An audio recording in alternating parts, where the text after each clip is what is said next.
So, quick session sort of 16-17 recap. Wright, Brady, and Baker had left Hibbs Roadhouse to go back and regroup at Galloway's. Watson Galloway had faced off with a monster that appeared in the quad of Miskatonic University. It disappeared before they could accost them because they retreated into the building. They investigated, seeing signs of passage where it had killed the grass and otherwise knocked things asunder from its passage. It was definitely physical. They searched the library for Amelia Clark, but no avail. The investigators then regrouped at Galloway's, discussed what happened. Rain was continuing to come down. Flinders, very rain-drenched Flinders, showed up at the door, letting them know that Amelia Clark had been seen going into Arkham Cemetery, but he lost sight of her as she seemed to disappear amongst the gravestones. The group decided to follow him back to the cemetery and go and investigate. They managed to track down the signs of passage for her to a set of three mausoleums. These were for a few different families, one of which they managed to connect to Amelia Clark. The Kerwin mausoleum, in particular, is her particular family. They decided to try and make their way in there, but made a lot of noise doing so, with no small thanks to Flinders, who decided to scream and yell in an attempt to cast a magical spell to get them into it.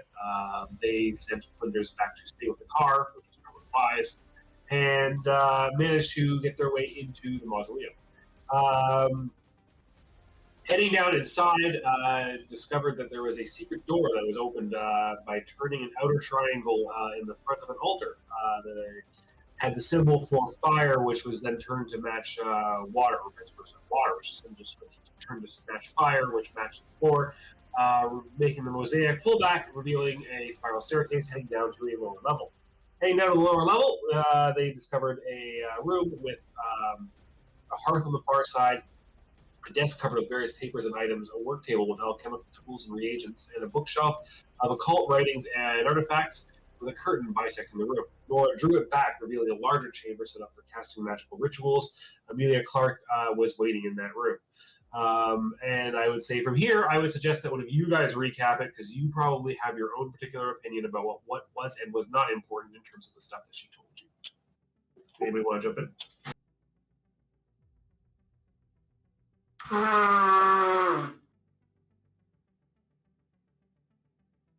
I just realized I forgot my pen, but I will grab that in a second. I don't know. She told us a bunch of stuff. Excellent recap. I'm going back. I have many pages of notes about it.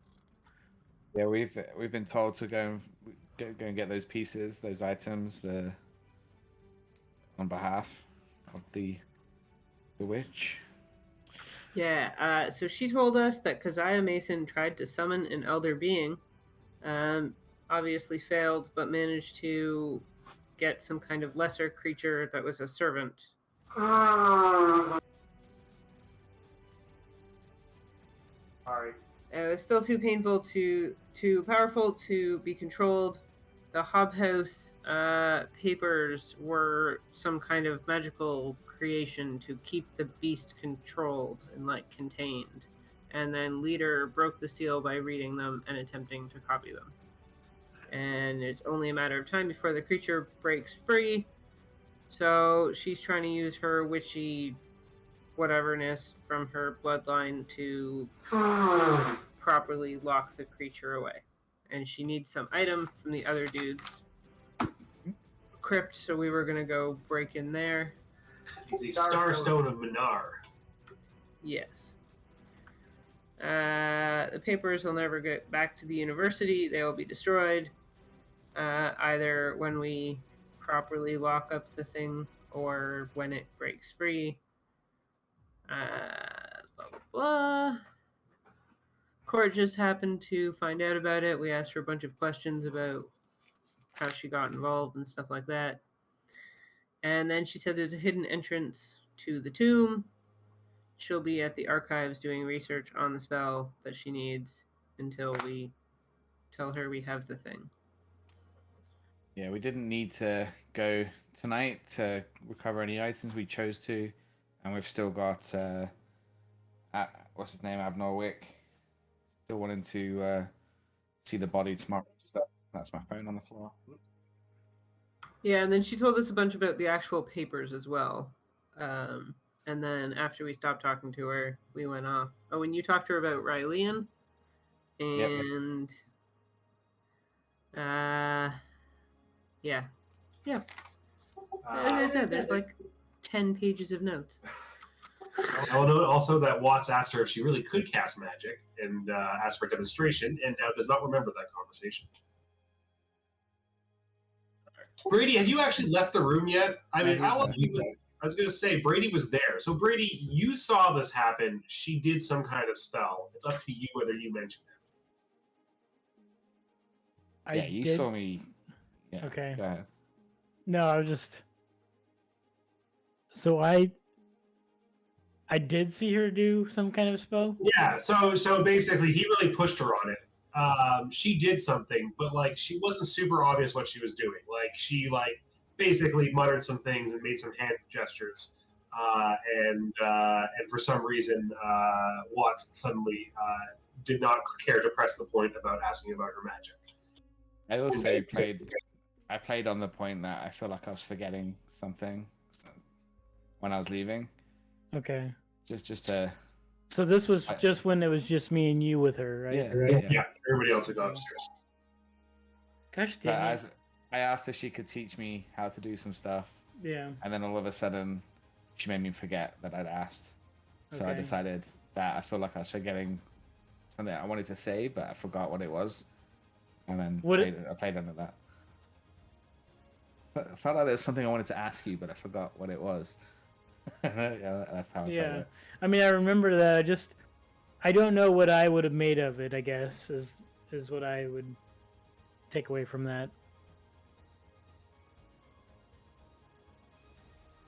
Yeah, I sort of assumed it would have been kind of subtle and you might want to stew on it for a little bit. Oh crap! Just cut my leg. I guess it, kind of already being having that history of kind of doubting her, and then we kind of hit that pinnacle point where we were like, oh my gosh, this is definitely a possibility that she is suspect, and then hearing her talk to the whole group about it all, and then seeing that happen, I guess it would kind of really confuse me further. But yeah, I didn't think it was like a sanity roll thing, unless you particularly think it would be, considering that what she did was subtle, and so it wasn't like he freaked out or something. He just seemed rather confused, and so you might have interpreted the situation to be like she did something odd there. I don't know exactly why. 1 + 1 doesn't quite equal 2, but you don't necessarily it's not like she bopped him on the head with a magic wand or something. Yeah, I mean, and also hearing the conversation, asking what he maybe I would have put 2 and 2 together. I don't know. It could be more there's various potential non-magical explanations potentially. Okay. Yeah, I would probably be stewing on that for a minute. I'll leave it in your hands because it may well come up again. So besides that, you guys headed down into the mausoleum for the Masons and managed to find the sarcophagus for Keziah Mason. You're pushing the top off. You discovered him shrouded in his death shroud with the necklace with what you take to be the Starstorm Minar around it. Pulling it off. Well, I actually have a little written intro for this that is sort of a little recap. Quick Keziah question. Mason. Oh, go ahead. We were supposed to be picking up the Starstone of Minar. Wasn't there a couple other things that she needed? Oh, yes. Yeah. She also asked you to obtain a disc of lead or other malleable metal, a metal flute or panpipes, and an animal sacrifice, rabbit or larger. Awesome. I didn't get those written down, so I needed to refresh. Thanks. Yeah, we were talking about, or we hinted at using Flinders as the sacrifice, but she said that's probably not a great idea.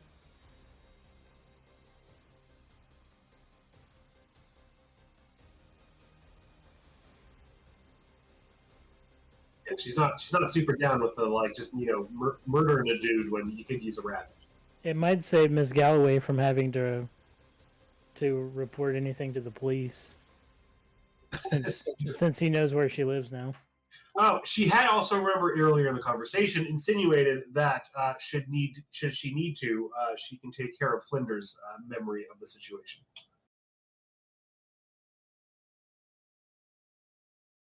Which is probably a good idea, though. I mean, really, is anyone going to believe him? True.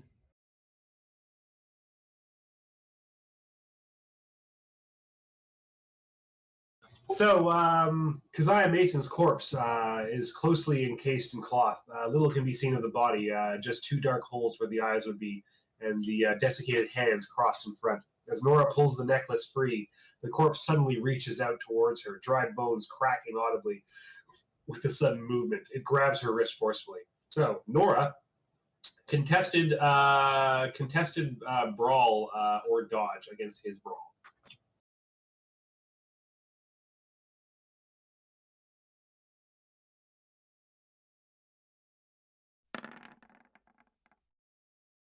He done bad. Yeah, so you need to beat it. So if you brawl, you can smack him back, but you have to beat him. But you know he failed now, so you might as well, I guess. I mean, they're the same role, so I feel like Nora would fight back. She's dealt with zombies, and she's not a fan. All right, so you get to make a melee attack back at him.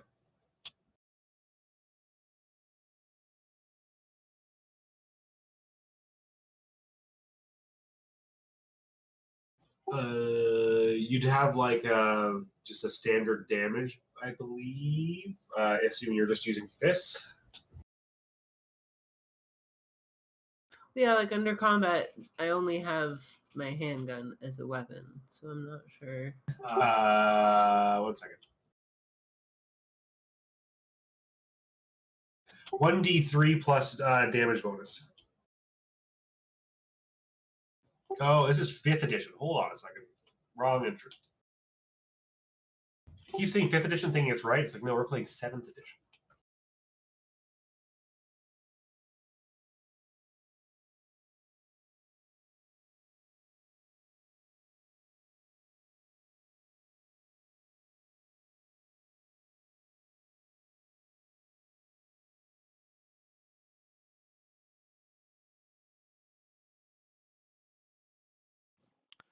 So I just Yeah. looked it up. It says damage for unarmed human attacks is 1d3.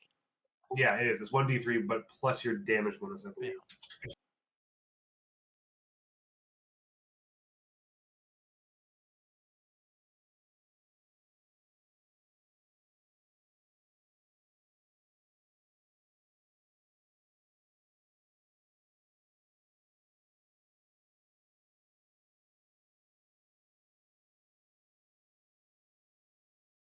All right, so 1d3 plus 1d4.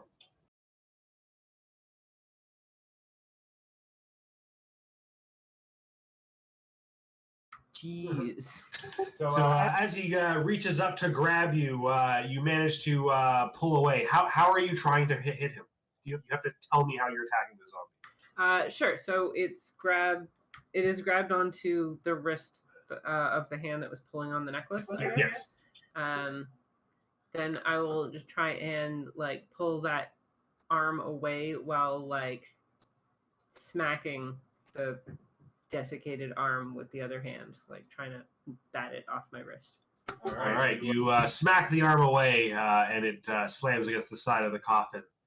At the side of this movement, Galloway and Wright, give me sanity rolls. This is your first time encountering something like this. Wright's not here. Right, I went down to take care of. Oh, you stayed with Flinders. That's right. You didn't come back, so Yeah. you're clear. You are hanging out by the car, keeping Flinders busy. Is it sanity though? So just sanity roll for Galloway. Very good. All right. You take no sanity loss. You are shocked by the appearance of a moving dead body. All right. It is initiative time. Let me put the initiative up. Music bot, stop. Yeah.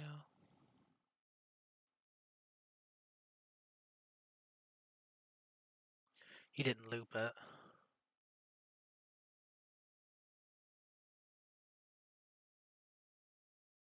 Oh, I didn't loop it. Weird. Oops.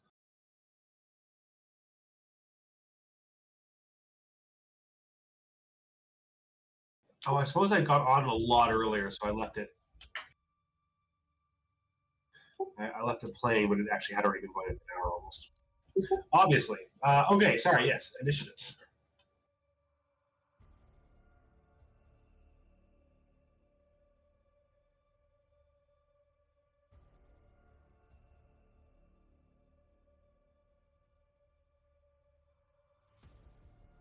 I need a. Hold on.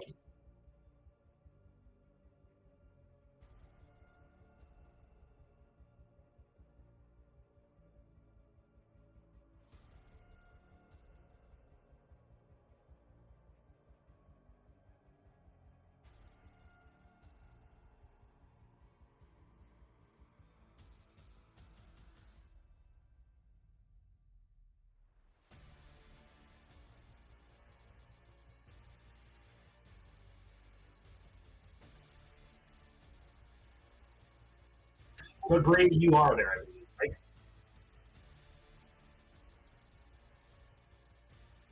Yeah, Brady's with us. Yeah.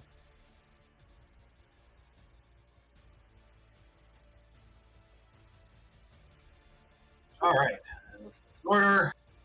Which one is it again? There should be a dexterity for turn tracking. So if you just go to combat, it's the under versus combat. Okay, gotcha. For- Yep, I see it. Yep.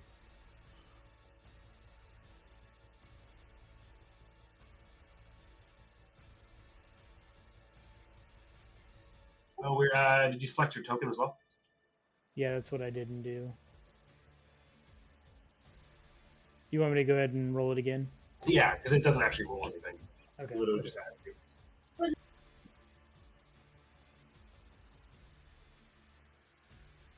Okay, so kicking this off, the corpse begins to pull itself out of the open sarcophagus.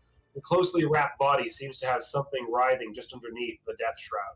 Slipping through the eye sockets and between the edges of the cloth, worms begin to appear. Completely black, they ebb with a red glow. Falling off the body to the ground, they fade from existence moments after landing. And with that, Wassbaker and Brady can give me sanity rolls before we kick off the first round. Do I need to make sanity as well? Nope, because you did the first way around. I figure basically like doubly shocked by this thing.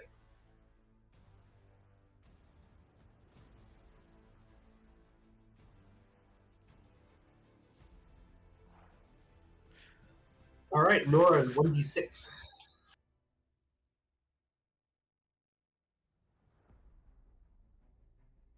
Lose 4 sanity. You cry out in fright after batting the thing away, feeling as if these might have landed on you. You take a few steps, stumbling backwards. But you do not, unfortunately, descend into insanity. So we start off the round. Are either of you holding guns? We can go earlier. That was. I think I would have had to put it away to take the necklace off. So Yeah, I'm pretty sure we had said that all four of us were pushing on the thing. Yeah, so I'll say we're in regular order. You're going to have to like pull out your guns. They won't be like immediately ready to fire. So Watts, you lead this off. It is a fairly confined space. You're in a room that is, no more than 20 feet to a side. It has about the 4 sarcophagi and a bunch of things along the wall, storage things along the wall. So there's not a lot of room to move in here. The zombie is pulling itself free from the sarcophagus. It's on the walls. So the walls. I mean, it's like places for like urns and artifacts and things like that, but like it's mostly empty. There's just a handful of urns that are like in these little cubicles. There's no like thin shield where I could potentially use it to chop off his head. No. There's no like larger artifacts. Okay. Yeah, I said that I had my gun in hand before we went down.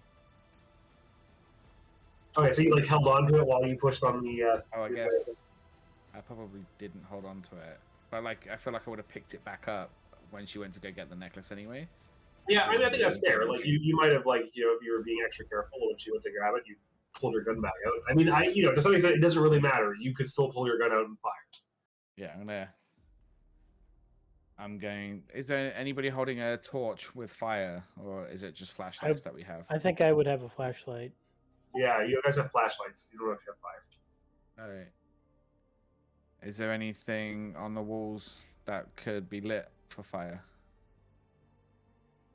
You know, like the old torches. There are no torches. There is a hanging cloth with like the family crest on it that is on one side. Interesting. I'm gonna shoot the guy in the head. If sorry, is Nora being held still? No, she managed to pull back and she actually fell away from it, so it's actually free to be shot at right now. If he's free to be shot at, I'm gonna fire at him. 2 rounds, if possible. All right. Do it. How do I do it? I haven't really just press it. Yeah. Oof. And what do I press to fire the second one? The same thing? Yeah, I forget what what is it? Like, So is it if you fire more than one in a round, you get a penalty die on all of them. So you may as well, if you're going to do more than one, you may as well do whatever your maximum is. I'll fire No. 7 rounds then. No, it would be. Oh, 3 max. Yeah, I it's see usually it. like 3 or something. I'm not very good at shooting, so it doesn't even matter. I don't need to roll the penalty, do I? Wow. You in your haste, you fire off a volley of shots, each one of them slamming into the brick wall behind this thing. You shatter one vase, spilling its contents to the ground, and 2 more plink harmlessly into the stone edifice. Then I'll move away from it, more towards the exit. Alrighty, yeah. So you guys are on the far side. There's also another exit going upwards, but there's a door that's like locked. Well, you don't know it's locked, but there's a door that goes on the other side, which would be like the main entrance. But there's the way you came in behind you, so you can certainly move back to there. All right, Miss Galloway. So I think I'm going to just back away from it, and then pull out the rifle and fire. All right. Yeah. Nope. Pulling back, you unholster pull off your rifle and take aim. You let the shot ring out, and it seems to slam into the body, but does little to actually stop it. No damage has obviously been inflicted.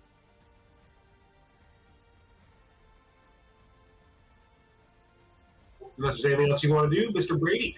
Oh no, Mr. Brady. Yeah, yes, no, you are right. That is the right order. Yes, Mr. Brady. Okay. Yeah, I wouldn't immediately have my weapon at the ready, so I would get it out, and so I would be able to unholster my weapon and then be able to fire the same. Okay. Yeah, you just don't get the bonus to your dexterity that would make you go first. Okay. Yeah, I would. I don't know positionally where I would be, and if I would have the best shot, but I would definitely try and take a shot if one was presented. Yeah, it's a fairly open space, despite being tight. You certainly have with Nora falling back, you would have a free shot. I did actually look for a map for this, and I don't know, they're all like D&D maps. Like it's just like, oh look, it's filled with fantasy stuff. This doesn't make any sense.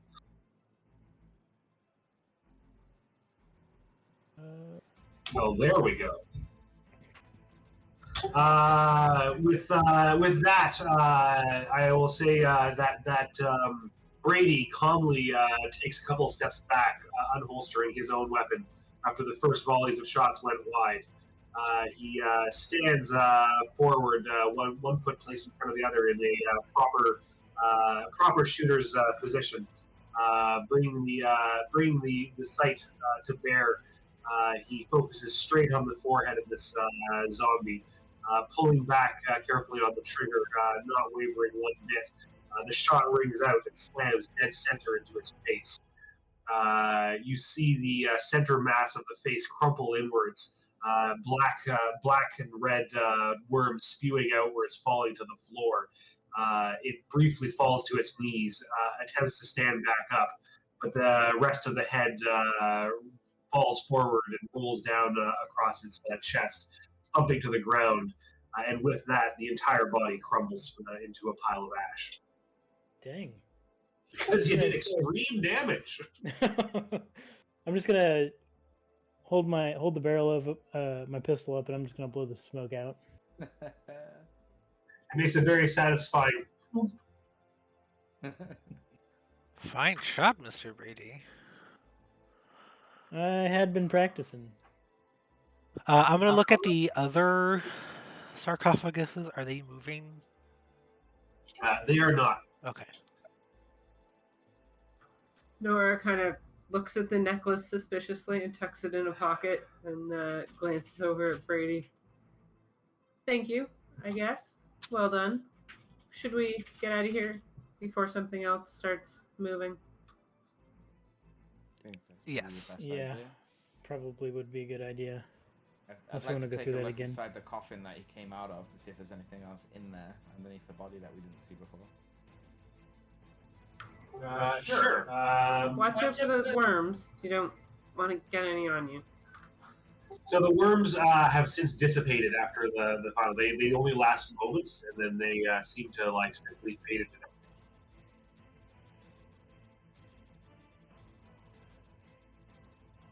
Looking inside the coffin, you find nothing but dust and decay remaining.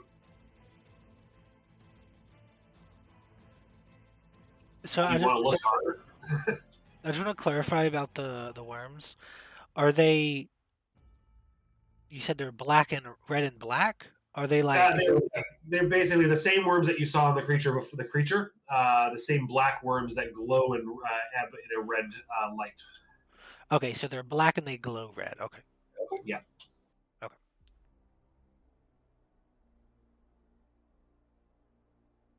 About how big are the worms? Like normal worm size, or are they like really big? They are bigger. They would be like big, fat, juicy worms, like probably about like probably longer than your finger, like maybe like a good like that, and then they're probably about like a good 2 inches in diameter. So they are big, thick, like more like grubs almost.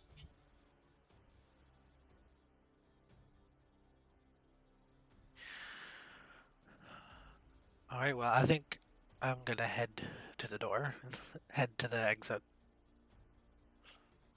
Yep, you guys are out of combat certainly. Anything else you guys want to look at? Is there any other symbolic? Did I look for symbology in there when we went in there? You haven't really had much time to really dig around down here. You certainly could take a few minutes to poke about if you want to take a look around. I'd love to take a look around symbology and also look to see if there's any like hidden areas, you know, like how they might exist. I guess give me a spot hidden and an occult roll. Can I push that? Oh, can I? Nora is going to roll a smoke. Give me a smoke roll. For some reason, Dan, you're a little quiet. I don't know if you move your mic. Oh yeah, I was standing away from my mic. Is it worth spending luck on that spot hidden? Probably not. It is what it is. How much luck are we talking? Four. Yeah. All I right. don't know. It depends how much luck you Well, have. so this is kind of like a dual thing. It's basically, it's like, I think to some extent here, it's like, you needed success on one of these things to find something. I wasn't thinking that there was like two different things to find. Okay. I was saying you had kind of two different paths towards like how you do the other one. Sorry, one second. My food delivery is going to be here in any second too.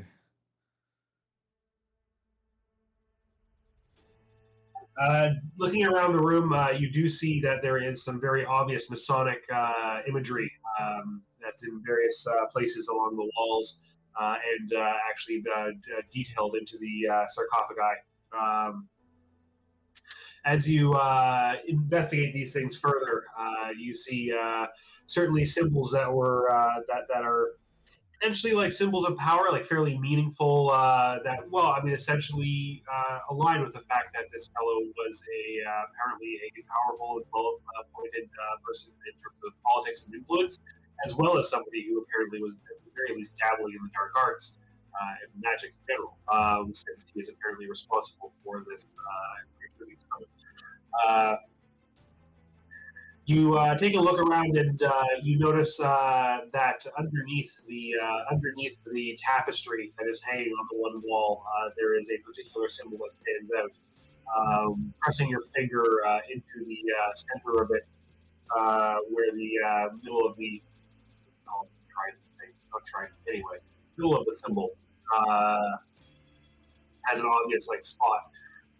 It pushes inwards and then slides downwards, revealing a hidden alcove. Within this alcove, you find a small ring that's just simply placed in the center.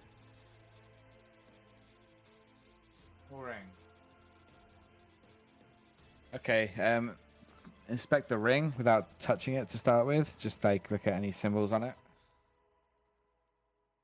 You look at the ring, and it looks like it's a simple gold band from the outside.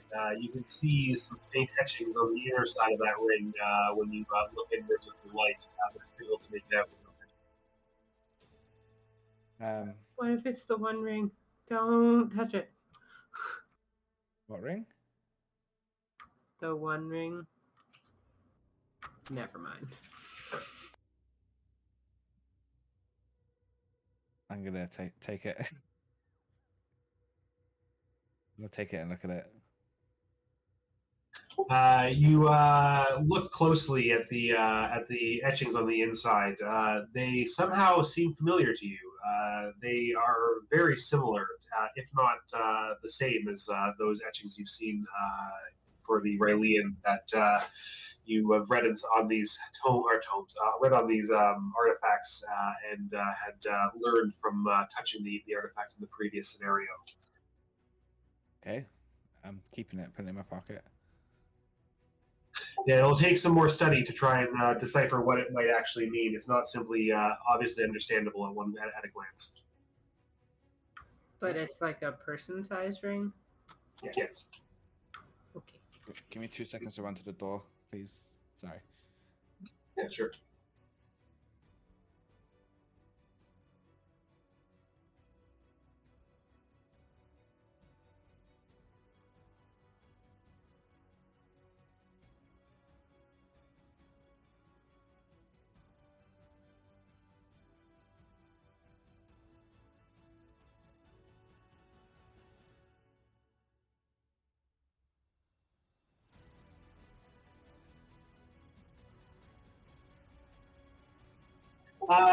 Well, while he's doing that, anybody have anything else they want to do while they're down here in this crypt?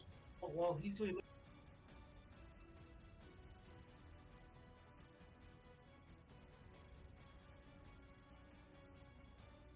Could I gather anything like from a historic perspective that might be kind of maybe I would notice might be out of place, or maybe just give more information as to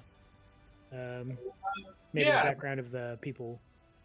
Sure. I mean, I guess why don't you just give me a good old-fashioned history roll?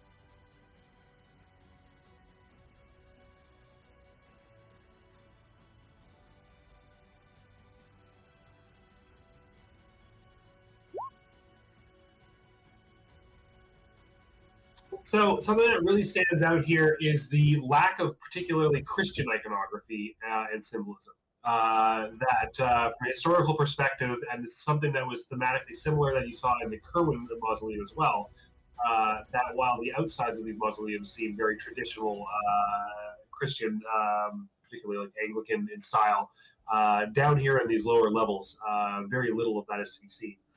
This is obviously pretty meaningful considering that this family, as well as the Kerwins, have some members who have gone on to be highly appointed members of the clergy. Is that specifically Catholic clergy? I don't know. Anyway, of yes, Christian denominations. So clearly, whoever was buried here did not hold to those that faith. Whereas you do, as I mentioned before, in terms of what Watts was looking at, see a lot of Masonic iconography, as well as a mix of other things, various references to like pagan and Nordic like runes and rituals. It's kind of a bit of a mix of different things that is somewhat anachronistic, I guess. It's definitely an unusual mix of items that would stand out to anybody with a historical training.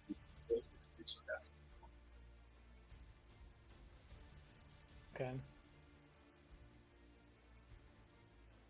This is something that even in today's case, like considering that these are still powerful families, might be something that would be potentially upsetting to reveal, considering that they're standing within the religious community is something that would be important to at least some members of the families. Okay. So just given the perception that they were religious. Yeah, and whether or not that has changed in later generations cannot be told from this. But it's certainly going back to the 1600s. These were some people who really clearly had different allegiances than what they were outwardly, in terms of modern historical doctrine. Apparently before this. Okay.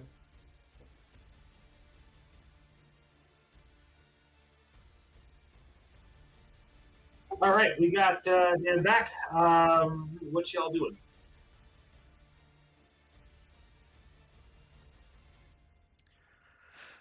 I think I was waiting at the door for everyone to leave. I'm gonna do a line of salt as my own paranoid way at the exit, so me assuming that they can't go past it.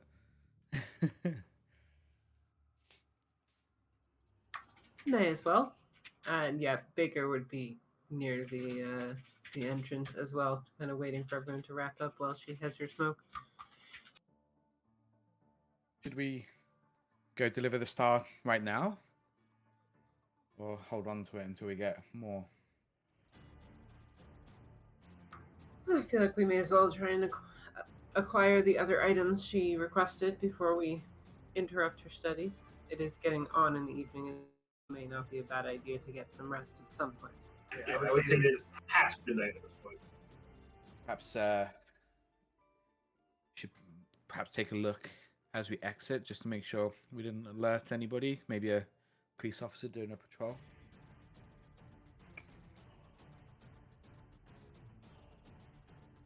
I will throw you a bone and ask, are you closing up the entrance to the crypt? Oh, we would be 100%. Yeah.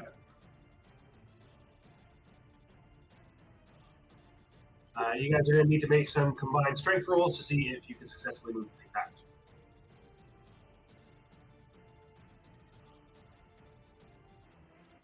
Just strength. Yeah, unless you have some specific special skill. Nope. Well, Nora had an extreme, which I will give, is enough that with any additional help, she's able to slide the thing back into place. I thought you were going to say she did it before we even could help her. Before you had even exited and you were stuck down there. No, so you guys find yourselves outside standing in the graveyard. You're making your way back. Just doing some spot hit rolls to see if anybody was watching you. If you want to be extra sure, and you find your way back, no problem, to the car. Now, here's the real question. Can we start the car with the slightly bent crank? Don't give him ideas. I already said something happened. Yeah, that was a specific thing you guys did. Well, finding your way back to the car, is there anything you guys want to say to Flinders or obviously William? Yeah, I'm gonna say. Well, wouldn't What a dead end. sorry, wouldn't have Wright had a chance to talk to him first? I don't think he ever did. Yeah, and that was also that implied there, like whether Wright had anything in terms of his conversation with Flinders up to that point. Yeah, imagine whenever I headed back, I probably thanked him for all his assistance and spun a little tale how we hexed the witch, and it's going to take hundreds of years for her to get her power back or something like that. No more trouble from Mrs. Court, thanks to him. Well, give me I don't know whatever kind of appropriate social role you would be using, is whether you're charming him or fast talking him. It sounds sort of like a fast talk. I'm definitely pushing the angle that we're extremely grateful that he's done so well in this task. He's got a budding career ahead of him as like a witch hunter or whatever he wants to push that. So I'm poking at charm if possible. Sure, okay. If you're flattering him with this, then go ahead.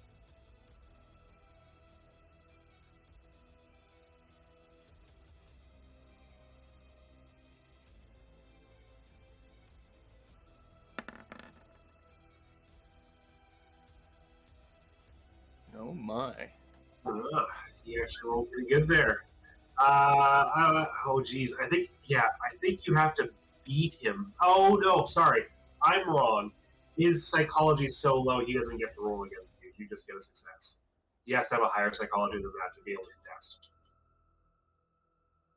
Flinders is a bit of a dupe. All you need to do is be successful. So yes, he's his ego is causing it. He's like, oh, thank you. I knew I was on the right track. Now all we need to do is track down the papers and see them returned, and I can earn that reward I so justly have earned. Of course, of course. Is this combo happening before we're there? I imagine I spent a little amount of time buttering him up after I got back, assuring him that everything's fine. Nobody's been bewitched or whatever. He's just on damage control. Give me a spot hidden. Before everybody comes back, give me a spot hidden. Alrighty. Okay, nothing else. That was focused on my task. Yeah, exactly. And it's dark. It's the middle of the night. So the rest of the group returns and finds you guys there on the side of the road. Anything you guys want to say or do before you on your ways to get some rest? I was just telling Mr. Flinders how we dealt with Mrs. Court, how it'll take decades, probably centuries, for her to regain her power. That she's no longer a threat to the city. Oh yes, couldn't have done it without your assistance, of course, Mr. Flinders. Now we all need some rest. Let's get back home and call this one wrapped up, right? Sort of give you a wink when he's not looking. Can I do a psychology roll to see what the fuck is happening? Yeah, I guess. I'm gonna fail, just so you know. Boss is just like, what's going on? Oh, I almost forgot. Did you see anything while we were on the way back? Anything to report about the car? You were supposed to be keeping watch. It says, nothing to report. I kept a close eye out, but other than you, there's nobody who's come or been. At least I saw maybe one car drive by, but they seemed not too interested in what was going on here. Do you remember what type of car it was? Oh, pretty standard Model T. What car chased Nora and myself? It was not a Model T, I don't think. Yeah, I don't think so either. Just something different. I think nothing of it.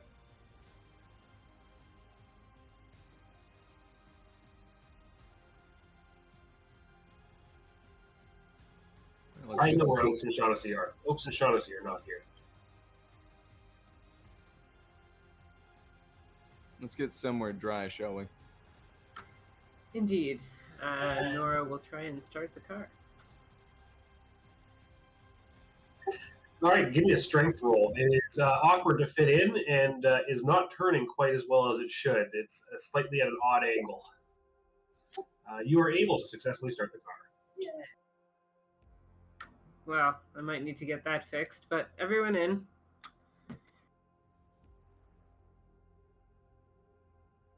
This is where you fail. It's going to kick back and break your arm. Well, I wasn't sure. I'm gonna sit in the corner, like get in last, so I can get the flashlight and start transcribing that ring I found.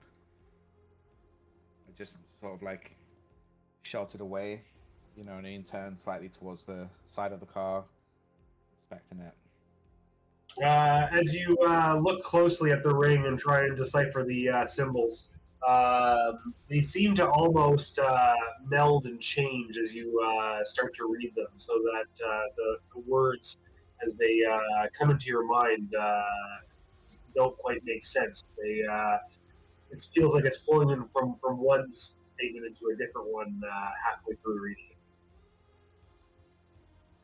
Essentially not really coming together into anything super meaningful, that there are various things that are somewhat familiar references, but not one coherent message.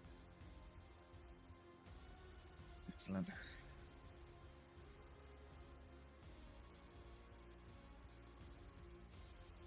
Can I whisper something to it in Alien?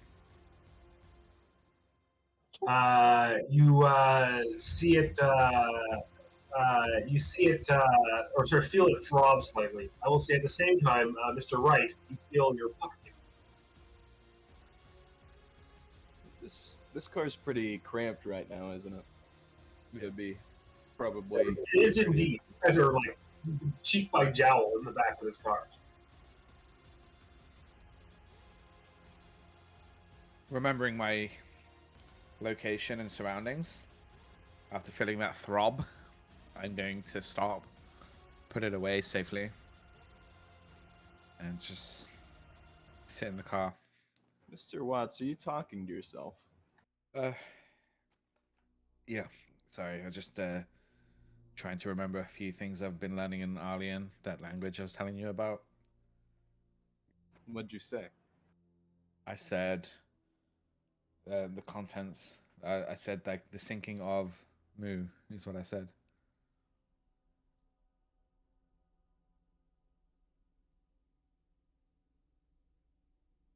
Just carry on, I guess. Yeah, I really want to get back down into the archives before my permission gets revoked. I'm just dying to get down there and read more about it. Well, the professor seemed pretty eager with your findings. I'm sure he'll extend your permissions as long as he needs. Hope so, provided we survive this nonsense that we're seeing right now. Where is Flinders? Is he sitting up with Nora at the front seat in the rain, or is he still? It seemed he would be still in the front seat unless you guys were making him not be in the front seat. So he can't really hear us, right? No, it wouldn't really be able to hear you unless you're yelling. We saw a zombie. I was about to ask. It was insane. Did you see Brady? Yeah, exactly.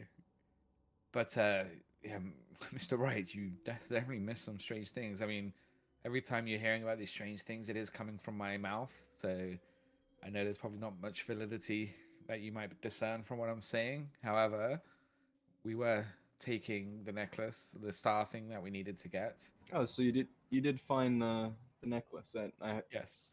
didn't give you too much trouble. I hope. I mean, it's just a crypt. Well, the corpse, the necklace was around, came to life before our very eyes. I do a. I definitely am reading body language. Can I tell if he's fucking with me? You guys can do a contested roll, psychology versus, I guess, deception or something. Well, I'm not trying to deceive him, am I? I suppose. Yeah, I've been. Yeah, okay. I mean, he's relaying what happened. That's true. That's true. I mean, I guess that then yeah, that doesn't make any sense. I don't know. Yeah, I guess roll a psychology as to how sure you feel about it. I'd say like that would be a middle of the road. Like, essentially, if you failed, then like maybe you're like not really sure. Like he seems to be kind of like it's a tall tale. I'd say a success is that it seems like that he's at least not screwing around with you. Whereas if you had gotten like an extreme success, you would have been like, wow, he's clearly pretty shaken and like is being very direct and honest with you. I feel like It probably makes sense that I'm relaying it a little bit more relaxed than normal because I've seen this before, so it's more normal to me. You have at least convinced Wright that you believe that you saw zombies. Yeah. No, exactly. And I'll speak up and say, this is the second strange thing that at least me and Watts have seen together. The body of Keziah, was it? Grabbed Miss Baker, and Mr. Brady here took a very fine shot and put it down. So all of you saw this. Like it. What did it do? It just grabbed after the necklace, or Yes, and it got up out of the coffin, and like the same worms that were on the creature that me and Watts saw fell off of the body, and then um, it didn't get to do too much because Brady took care of it rather quickly. That helps. well, that settles it. No more splitting the group. I guess I'll have to, if I'm to be able to write any of this accurately, so I'm gonna have to see it myself. Yes, I would. I would prefer to have us in numbers. They say That's while me. all this is being discussed in the back of the car and Nora can't really hear anything, she's going to arbitrarily decide to take Flinders home first because he is probably yammering at her. yeah, Flinders won't shut up about how great he is. And you she is roleplay like that out, just please? ignoring him and smoking and just taking him to wherever he needs to go. Yeah. Professor Galloway, I hope you don't feel that the strange things that seem to happen is because I'm with you. I haven't come to a conclusion there yet. You believe you might be a conduit of some kind. Perhaps. I mean, I have touched the. I did touch that thing in the pit before. You do have had some experiences if your um, talks are truthful. But it would seem that it is not just you that are experiencing these things. So Yes, I'm glad that you have been witness to what we have been talking about. When were lie detectors invented? 1921. Yeah. I don't know how common practice they were, or if we'd know about them, but I'd be willing to take a lie detector test and attest to anything that we've been talking about and what I've been telling you all. I wish we had more Polygraph? time. I'd very much like to get over your accounts of your previous misadventure before we go into whatever it is that awaits us tomorrow. Really? Just My in notebook. case. One thing that had fallen to the back of my mind were those bounty hunters before that were after me, Nora and myself. I feel like we have to consider that won't be the last we've heard of them, and there is that money involved. I don't know how to handle that.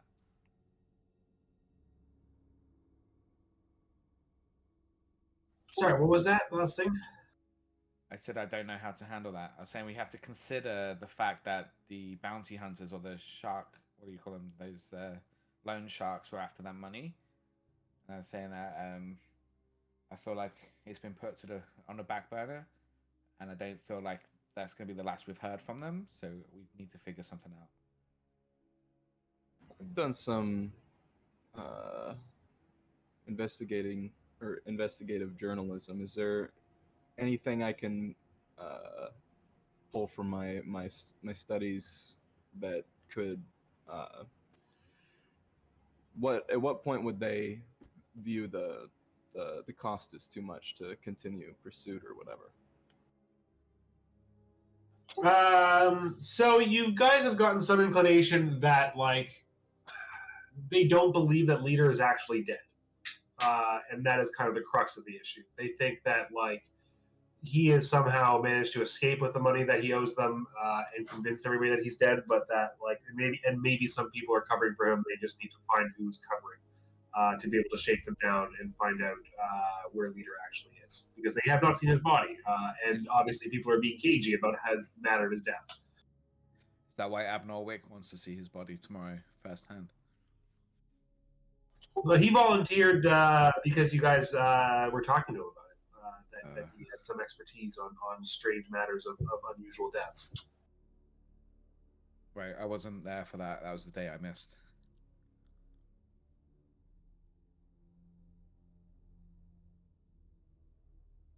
Well, if you guys have anything else to discuss, now's the time to do it. But otherwise, you guys will make your way around town in whatever order I guess Nora so chooses to drop people off to get themselves home to get some rest.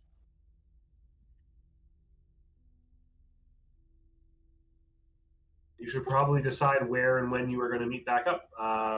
Obviously, probably at the university for when the bodies is supposed to be looked at. Yeah, So 8 a.m. So we had told Miss Lucy Stone to be there before 8, and we had told Abner Wick to be there at 8. So we should probably get there like 7:30. Yeah, we also talked about potentially sending a couple of us to Wick's place. Wally's just predisposed with the body. That's right. I have to apparently go shopping for a black tie rental for this place because I don't have that. Yes, that is right. You guys need to dress fancy for dinner the next night. I actually don't want to go, to be honest. I think based on how the observation goes, will determine how Luis feels about the dinner. All right. Yeah, I think the autopsy should be like where we all meet up at, as you suggested, like 7:30. We can all meet back to go take a look at the body and see if there's anything else we want to do before that. So we're not splitting the party? Only when Well, he's we're all there. going home to sleep, so who knows? But I figured that not everybody in this group would be up for watching an autopsy, so there's that possibility. Yeah, Wright's definitely trying to wiggle out of having to go back in there. Yeah, so the more squeamish people can go off and do investigatory stuff, and the people who don't care so much can watch what this creepy dude does with a dead body. I'll be watching. Awesome. All right. Well, then, unless there's anything else to wrap up, you guys find yourselves back in your respective abodes or places of lodging temporarily, and you have walked down to a night of rest. So before we go to sleep, I think Louise is gonna grab the shard of mirror that she had, not look at it, and just throw it in the trash. That is very, very cinematic. You're like, no. Cover it up with a blanket. The rain lets up about the time that you guys are all getting home, slowly but surely, and you are drift off to sleep to the sound of a faint pitter patter of the last little bits of rain cloud passing through the area, and wake So up where, to a bright and sunny where, morning. where was Wright staying? Was he staying at Louise's as well as me? I thought you had temporary like lodging somewhere, like near campus. I was Louise Galloway offered for me to stay at her place, Yeah. which I accepted. Okay. I guess Red has his own place, but might have thought it better to stick in groups. I'm not sure if there's enough couches. There's only 2 bedrooms, and then like Yeah, I a living think Baker room. would probably volunteer that people could come. There's a lot of empty rooms, though not in the best condition. Anybody wants to crash at her place? Or wants this place? The manor is old and large, but not well kept. So, you might get rained on in the middle of the night, but you're welcome to the bed. Probably do that. Okay, so yeah, I didn't mean to interrupt. If Wright was staying at Louise's, I would have told him about the ring. But as he's not there, I can't tell him. Alrighty. We'll have to have a side later. I think so. All right, should we do a quick pee break before we get on with the next day? We're back. So you guys wake up to Thursday, October 5th, day 4 of your investigation.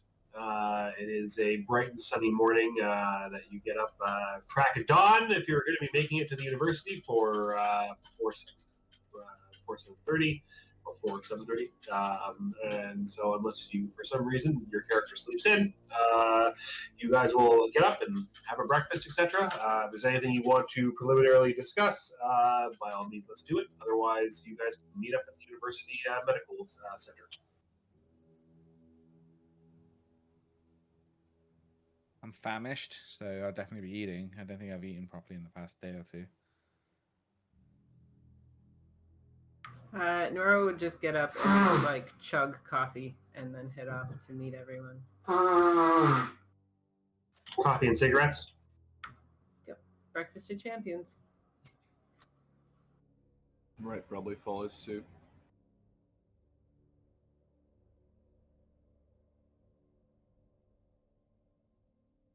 You guys find your way successfully over to the medical building. It is another crisp New England fall day. The temperature hovering maybe like about 10 or 12 degrees above freezing. It's definitely quite cool. And luckily the sun is out. The leaves are turning. It is otherwise a beautiful day.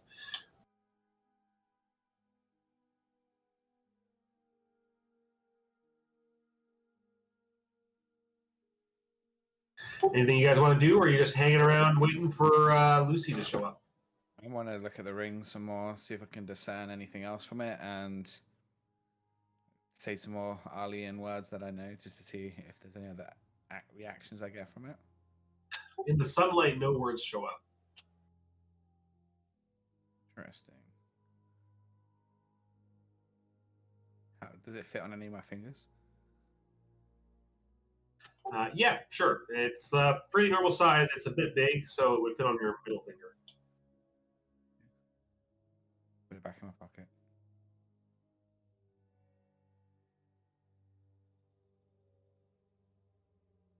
So 7:30 comes and goes, and you're heading towards 8 o'clock. There is no sign of Lucy Stone.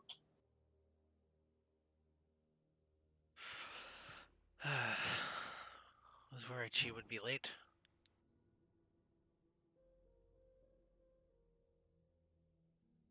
Hoping Mr. Leader's creditors haven't given her any more grief.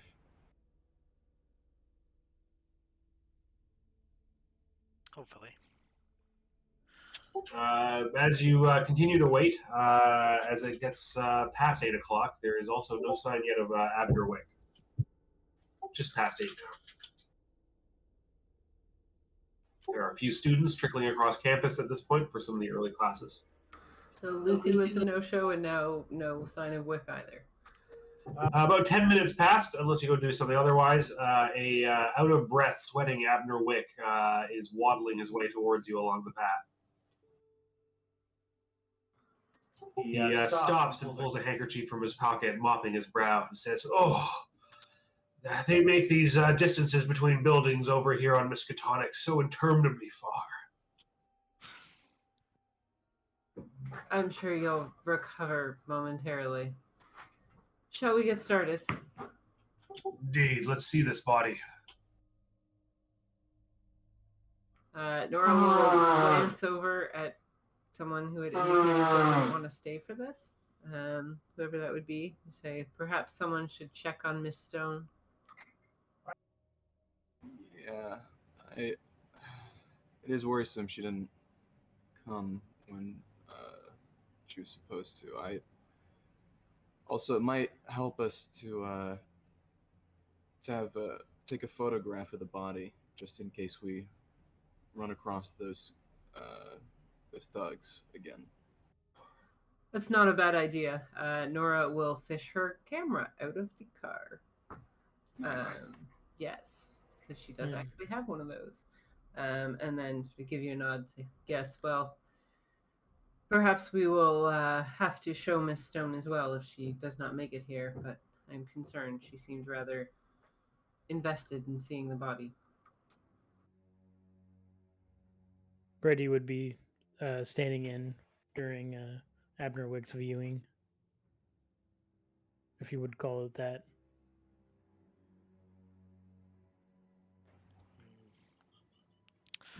I can check alone, but I'll. it's probably best that we go in pairs. Yeah, if no one else looks like they're wanting to go check, I'll go with Mr. Wright. There's a little wanted to do visible both. relief. I wanted to do both. I wanted to go look at all this stuff Yeah. in Abner Wick's place, but I also want to see what comes of the body. We're cutting it open, right? So. Well, we don't know what he's gonna do.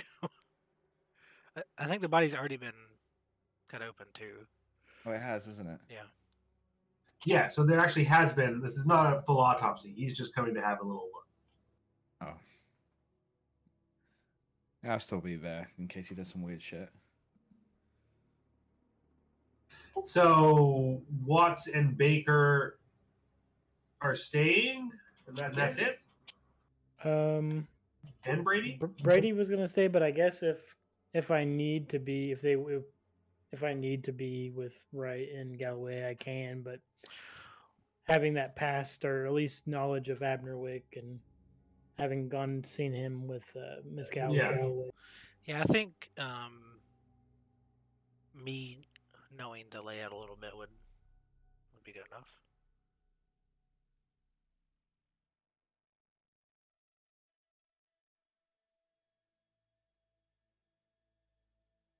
So Galloway and Wright are going to Wicks then?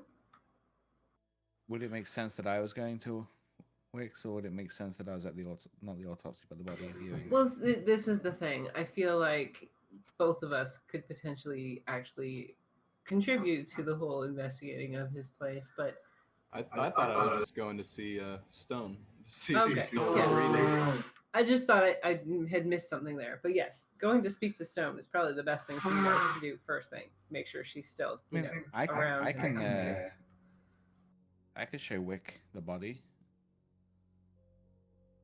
and then you guys can do whatever. Sounds like we're wanting to do like a more thorough, like a whole group investigation of Wick's place. Is that what I I'm don't hearing? think we could do that. We would want him busy at the morgue. Yeah. So I guess why don't you two go talk to Miss Stone, and Brady and Watts can show him the body. I'll come in and just take some pictures quickly, just in case, and then say I have things to attend to, and you can try and keep him busy, and I'll go check out the shop, see if there's anyone there. I'll remind you, he did have an assistant, at least one, when you were there the first time. That's what I'm thinking. Is we might have to break in at night, anyways. Yeah. So maybe Miss Baker will just be really late for dinner. Yeah. Because I can't imagine he's doing that at his shop. Yeah, I figured the two of us could look at or check up on Miss Stone and then go by the place to see if go by his shop to see if anyone's there. And if there is anyone there, we just come back. Could also just talk. I could just distract whoever the assistant is while someone else takes a look around. So, I have to admit, like, I don't know how much it matters at this point. Because we know where the papers are.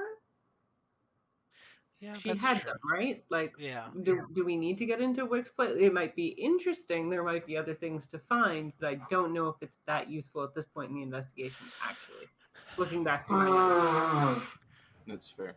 Yeah, because we were Yeah. suspecting him of having the papers, but Well, exactly, but now we Yeah. know she has them, so maybe we should just focus on taking a look at this body, checking up on Lucy to make sure she's okay, and getting a fucking plate of lead somewhere. yeah, so yeah. Personally, I was just curious about what the hell the blood was about. Yeah. It's like the only on thing I the- care about on the is floor place. in the shipment room. Yeah. Yeah, because there's a bunch of boxes with a bunch of labels from countries, addresses that were anywhere but familiar, just kind of all scattered from the globe. Which Yeah, is, makes a suspicious guy. very suspect. I guess maybe we could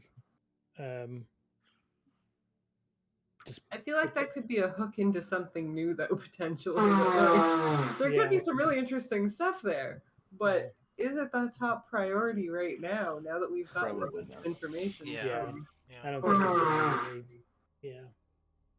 Like best case scenario, we find some random thing that'll help with ritual. Worst case scenario, we get like got. Or half of us go insane or something. Yeah. Does anyone have any ideas or connections as far as getting this plate of metal that she needs? I have no Wick.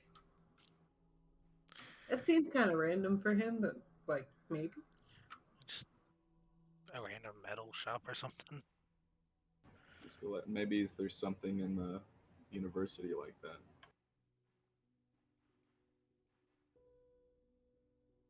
Yeah, would the university have like a machine shop or something where there would be, or maybe, I don't know, like a chemistry lab? Yeah, basically like maybe not quite a machine shop, but chemistry lab and stuff like that. I would say yes. There is a chance in terms of finding like a large malleable metal disc. That is something that you could potentially find here on campus. You might similarly, in terms of at the medical place, find small mammals that are used for experimentation.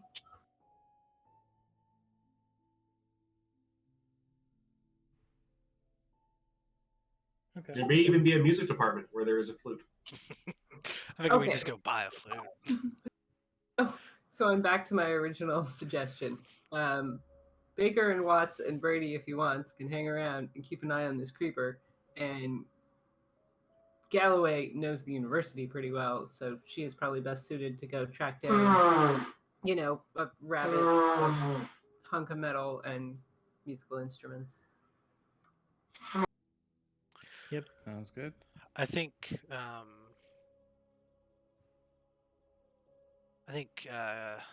Luis would be more interested in talking to Miss Stone first, but then could definitely, Yeah, no, I think that makes sense. But, Cool. Yeah. Would you? Do we know where she lives?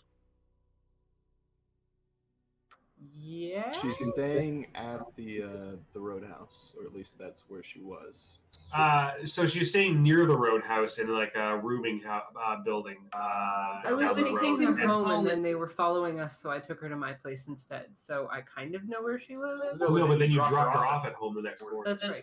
Yes. So yeah, I can tell you where she is. Okay. Cool. You don't know the exact apartment, but you know the building. And would you let us use your car? That's what? Assuming someone actually knows how to drive, yes. I'd probably just pay for a taxi. That way, they have a car just in case Makes it's an sense. emergency. If you're offering to pay. Okay, so is Galloway and Wright going to Lucy, and then Watts Baker and Brady for now taking Wick down? Yes. With photographic evidence. Yes. I take a whole bunch of pictures of what the body looks like and what he does to it. And by a whole bunch, I mean, like, I don't know, 5, because it's going to take me half an hour between each shot, but, All right. I'll do it. Finding your way down into the medical building, you do find Dr. Wheatcroft standing outside the morgue, expecting your arrival. He says, "It's good that you're here. We need to get this body dealt with." Oh, is there something particularly troublesome about it? Well, the night staff are refusing to work nights for the time being. They claim that they've seen and heard strange things, and they don't wish to be here any longer. They're ascribing it to the body that we're interring here, though I can't really say that I think that that's more than just their overactive imagination. Strange noises, like things moving that shouldn't be. Oh, bumps in the night, scratching, strange lights, things that they're hearing. It's all a bunch of poppycock, I'm sure, but at the same time, I'd much rather be rid of it. Certainly, strange circumstance like that. Who knows what it could be doing to their imaginations. When we're done here, we'll let you know. Perhaps it would be best if the entire thing was just taken away and cremated. Indeed. If you can tell me you're done with it, then I'll see that it gets taken care of. And Wick, again, mopping his brow after descending several flights of stairs, and says, "Oh, well, dear me, let's get in there and have a look then." Dr. Wheatcroft opens the door. You may enter. How's it Nora will looking? head in and start setting up the camera. The room seems normal. The body is stored away in a cold storage locker, yet to be Can pulled I- out. Like the one that slides in and out. I want to take a look inside it. You're gonna pull out the sliding one for the guy for leader. Put it out. West Leader's been staying inside, yeah. And I want to take a look at the top of it, see if it's scratching or anything like that. You pull it out, and you find his body contorted even further than you saw it previously, as if it is twisted around more than any human figure should be able to. Peering inside, you do in fact see what looks like scratches along the walls and ceiling of the inside of this cubbyhole. Well, holy moly. Well, Admiral Wick, Mr. Wick. This body was not like this before. Something's changed, and if you take a look inside here, scratches and marks all over the place. Any of those scratches? Is there any writing or symbols? No.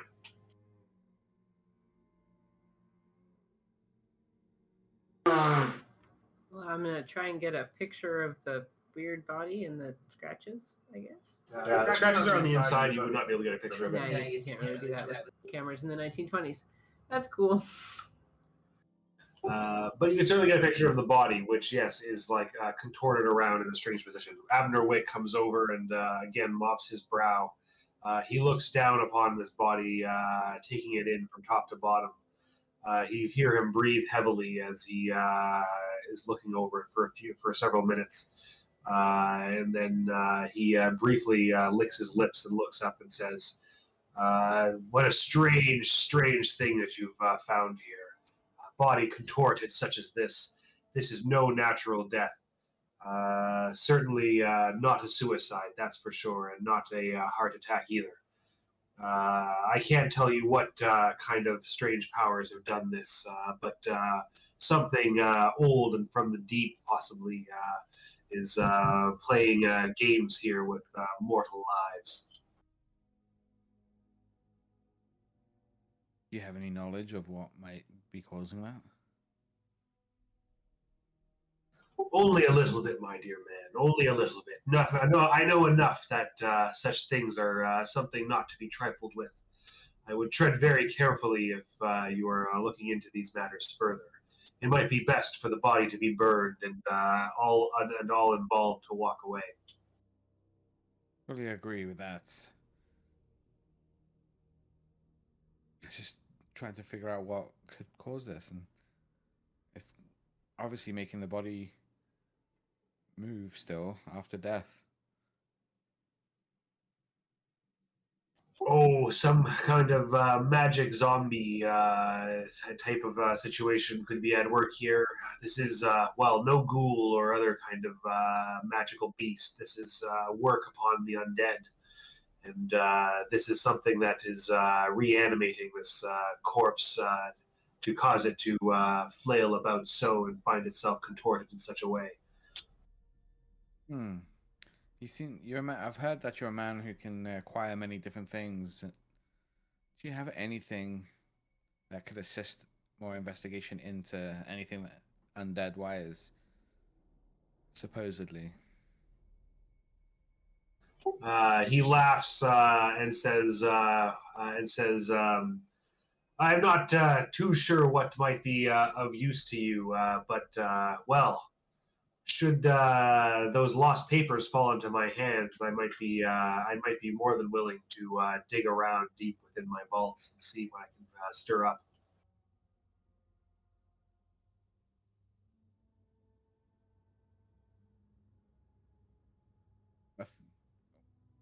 Yeah.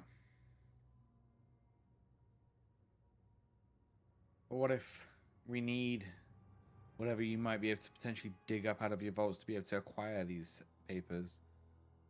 We seem to be in a paradox here. Good old catch-22, as it were. I'm afraid I don't know if I have anything that would help you find said papers. Were such means available to me, why, I'd have found them myself and sold them on to my buyers. They have deep pockets, and they've made it clear that should I come across the papers, they are willing to pay handsomely for to get their hands on them. Has there been anybody most recently been really aggressive on trying to acquire these papers to you? More aggressive than the other said buyers? I can assure you that the anonymity of my contacts is of the utmost importance. Yes, of course. I'm not asking for a name. I'm just asking if there was anybody. Well, I can certainly tell you that the interested parties who remain in the bidding on all fronts are very interested in having their hands on it. Why I was interested in holding on to these papers, given their reputation myself, but the bidding long since went out of my means. Hmm. But yeah, I do believe we should burn this body. I think cremation is going to be the safest I'm gonna put my hand in my pocket and touch my ring while I'm near, and then touch Leader's wrist. See if I get any reaction from it. Nope. It does not react. But as you mentioned this, cremating the body, Abner Wick puts his hand upon the body himself, his short, fat fingers resting upon the side of it, and says, it's like, well, let's not be too hasty. Something such as this, well, it might also have buyers available. Let's not be grotesque, Mr. Wick. He dabs at his forehead, patting the sweat away, and says, "Oh, of course. Sorry. I can't help but think of business in all situations." When he touched the body, did it look like he did anything other than touch it? Like No, he just literally just put a hand down. He is not a man who looks like he moves fast. Okay. Does he seem particularly at all bothered by seeing a rather contorted, fairly horrific dead body? Give me a psychology roll.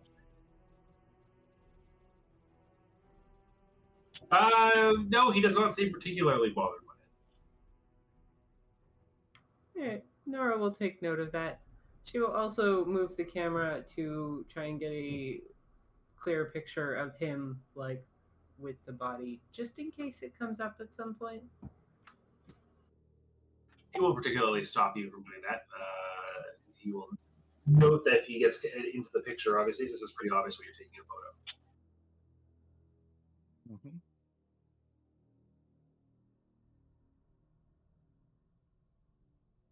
All right, let's cut over before we wrap this up over here to our friends Galloway and Wright, who are heading on their way to Lucy's apartment. Anything you're doing on your way over there in the cab?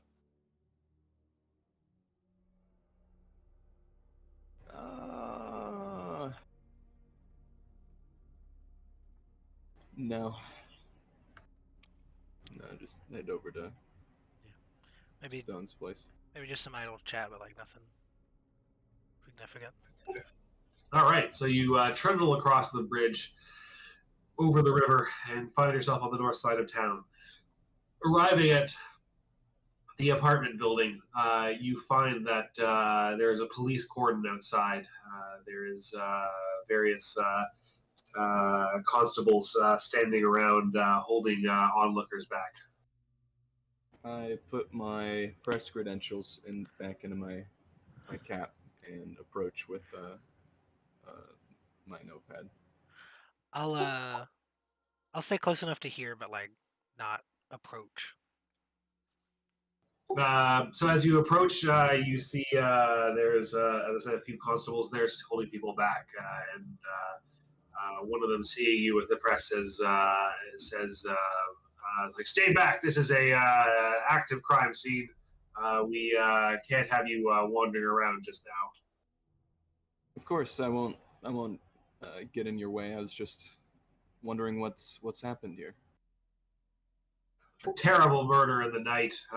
We picked up two thugs who seem to have done awful things to a woman living on the top floor.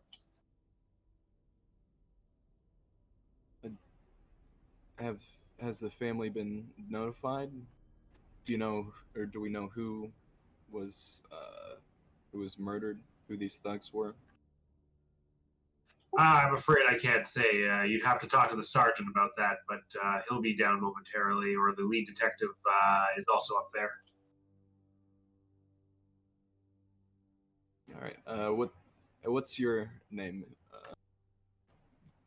What's Constable Thomas. Thank you, Thomas. Wright goes back to Miss Galloway, visibly shaken.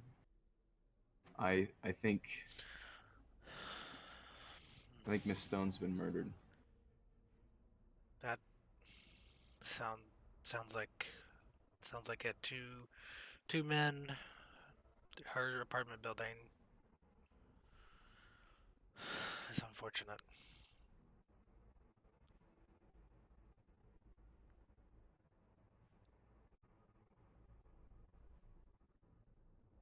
As you're chatting about it, if you're keeping an eye on it, you do see one fellow who's dressed clearly in with sergeant stripes come down out to speak with the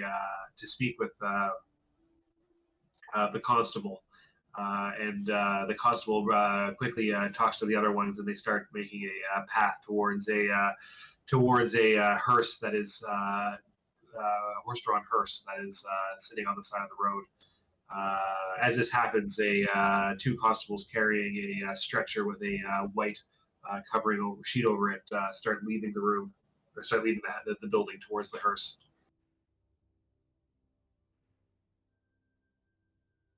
I'll Ryder recompose himself and then approach the sergeant.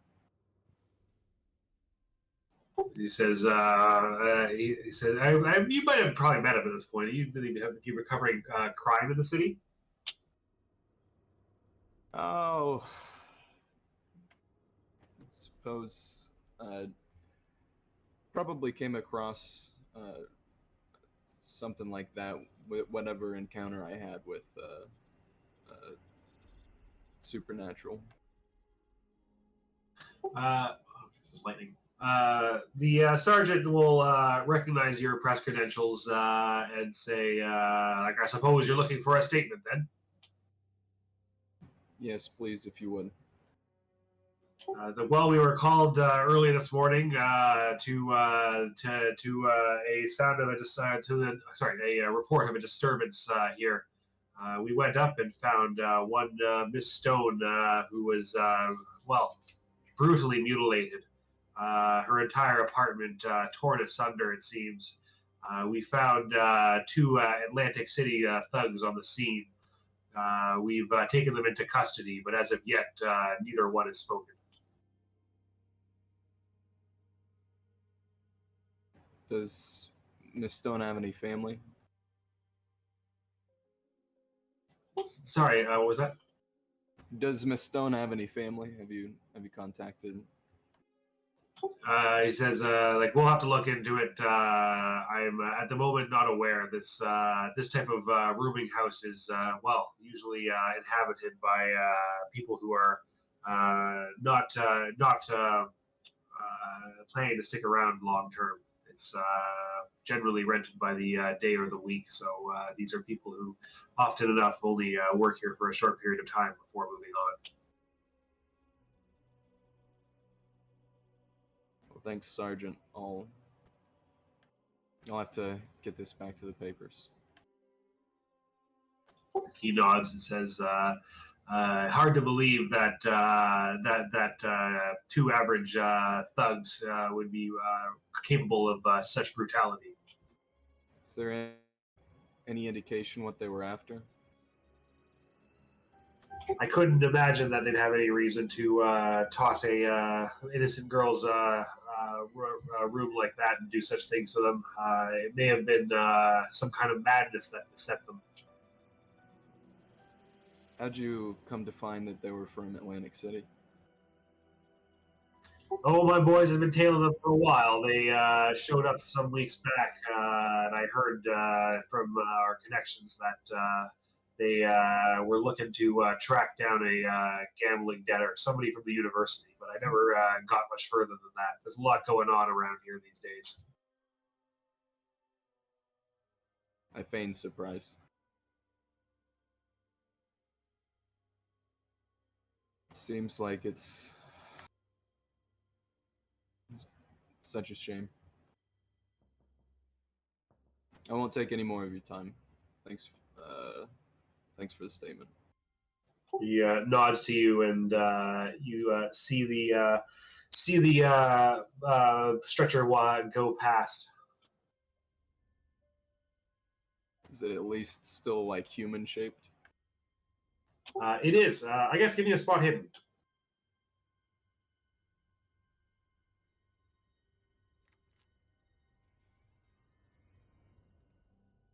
Just peeking out from the bottom of the stretcher, you can see a hand dangling down.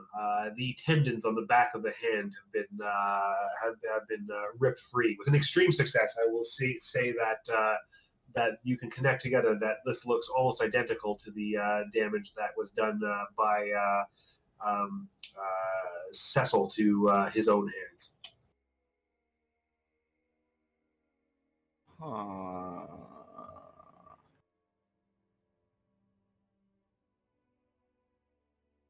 Okay then. I head back to Miss Galloway. It was Miss Stone, and it was the two thugs that accosted Miss Baker and Watts earlier. Mike, the sergeant said that they showed up in town a couple weeks ago. Would that have placed them here before Leader's death or after? Before. Before. By like a small margin. Okay. And that fits about the timeline that he had to replace those locks, probably.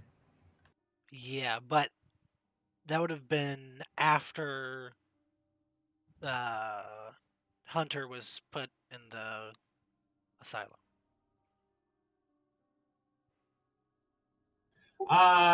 They would have been here before Hunter ended up in the hospital too. Well, we pretty much know that his injuries were self-inflicted. Okay, but it's do you... And we can be pretty sure that she probably saw the papers to some degree, I would think, is the implication here. That, like, she knew what was going on. She was around. You know, mentioned Miss Galloway. Did you see her hand? Not really, no. She had the same injuries that Hunter did. Almost. I wonder if she had contact with the papers. That's strange. So he injured himself by punching the metal. I thought he chewed like the back of his hands. He chewed the back of his hands off after punching the metal. Okay. Or possibly before, during, some kind of mix of that. I think we should make a detour on the way back. And I should probably arm myself with all of these strange happenings. I might look into getting something a little more handheld. Just walking around with a rifle all the time? Yeah.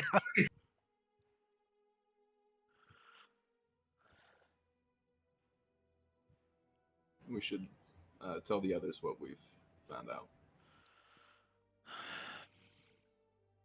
It's a shame. All right, I hate to call it early here, but like my nose is just absolutely going nonstop. It's getting to the point where it like kind of really hurts. So I think that's a good place for us to pick up again next week, where we have two interesting insights between Lucy's untimely demise and Wick being a little creepy and weird about the body, but seeming to confirm that there's some kind of magic afoot, but mostly just pushing that he wants to get his hands on the papers.